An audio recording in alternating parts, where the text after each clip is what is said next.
Na Lochlannaigh. Cluichí a dimmer na Gasúir. Céin cluichí a dimmer na Gasúir. Cluichí Bards. Bhí nefa tafel in na cliffe Bards. Ba leagan Lochlannaigh dichil é. Bhí imreoir a bháin ina rí a gur a éilú. Bhí an imreoir eile stop chuir leis. Cluichí Physicacha. Bhí páistí Lochlannaigh an tógad don rá don amrascáil agus da cluichí neart.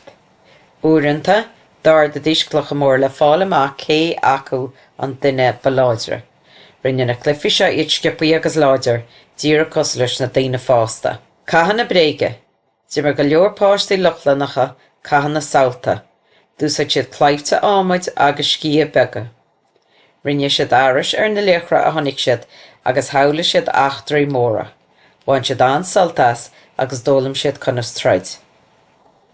Bréagán ámuid.